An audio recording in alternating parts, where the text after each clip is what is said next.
Alright, here's my puzzle level. I've turned off game audio, so hopefully you can hear me better, because I do not think I can raise my mic audio anymore, which is really unfortunate. So here, in this first room, it was changed a lot. Originally, it was fully portable. It had a bunch of different solutions to it. I've gone back to this design as opposed to having there was two light bridges on your side here, one horizontal, one vertical, or one horizontal, one vertical. And I wanted to introduce like, oh, the different orientations of light bridges and how they can be used differently. But this overall, I wanted to also introduce the slanted bridge because the next level, people had trouble with that.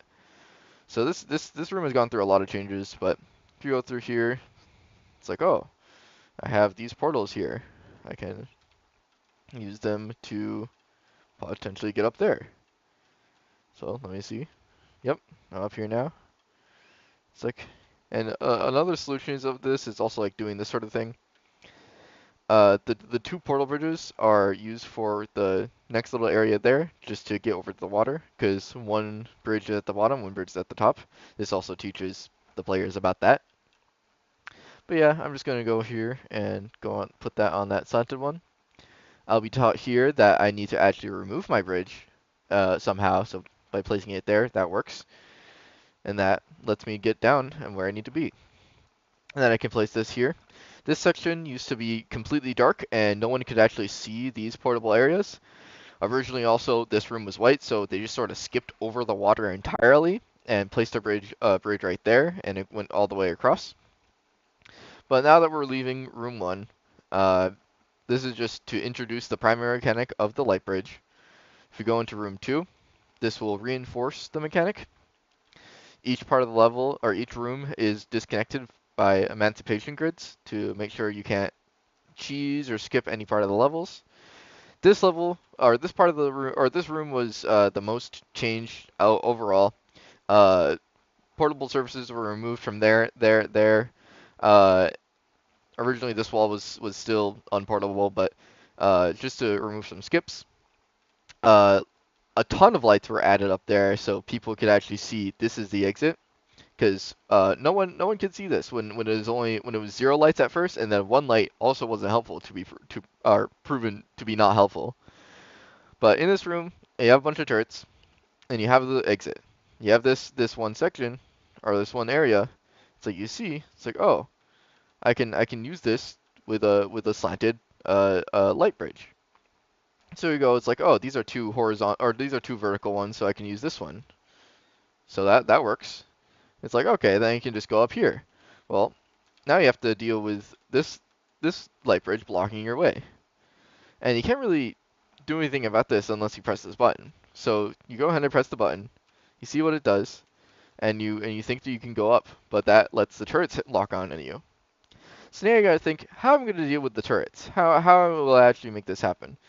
You can, if you're fast enough, just run up as fast as possible. Sometimes the turrets won't see you, but if you're a beginning player, which this is intended for, you're most likely going to think, oh, I need to do something to the players.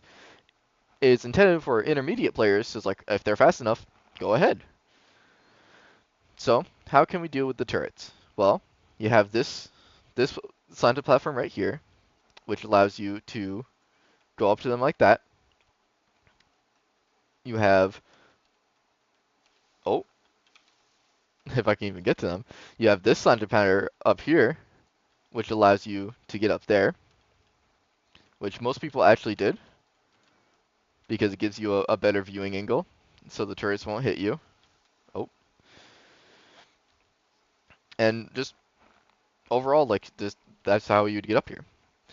This bridge over across is mostly just intended so the player has a little bit of like wiggle room. If the turrets are intact, if they get past a certain point, then they're safe. But yeah, if we go ahead, we can finish the level up here, disable that bridge, and walk all the way up to the exit. All right. And for here into this final room, now that we've reinforced the mechanics of the light bridge, this will reinforce them a little bit more and also introduce our secondary mechanic, the tractor beams. So this room has gone through the least changes. The only changes were I removed portable surfaces right here, which allows you to skip half this room. and on the other side as well.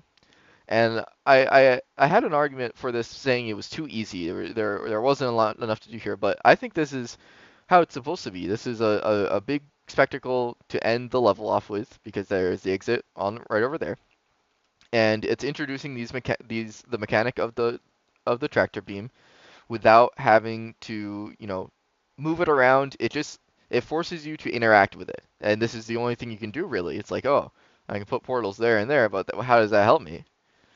And like you might not be able to see it, but there's this little horizontal light bridge. And as a beginning player, it's like, well, I don't see that way over there. Let me jump into the tractor beam. So as we go through the tractor beam, you can see more of the level. You probably now are noticing the light bridge that you can use. So you place the portal there, and it's like, oh, well, this gives me a good thing. It's like, oh, this shows me a way to get over. So it's like, well, I can't really use that right now, so let me just drop onto a light bridge down there. There we go. So it's like, oh, now I can get over here. And some players can use this to go all the way over. They can allow themselves to get all the way up, or they can also just use it to go through to get over here. Both are intended. Both are good ways to go through. Now here's a little different. If you try to do the same thing, if you use the tractor beam to bring you across, you can't really get up there. You can't really get up to the exit. So it's like you have some wiggle room to save yourself in here, and that was like the whole idea of like keeping the bottom portable, so new players wouldn't just die immediately. So well that didn't work. Let me try to do the other solution that was intended to get over the first area. So let's go through here. Let me place my bridge right there. Yep, and let me go into the tractor beam. It will bring me just enough over to go over the vertical light bridges, but it won't bring me all the way to the exit. So then I have to once again remove my light bridge and I'll be put right into the exit. So yeah, I think this is a good ending to the level. I think it was very successful in introducing the primary mechanic of the light bridge and then reinforcing that and then introducing the mechanic of the tractor beam. And I think it was overall a good level.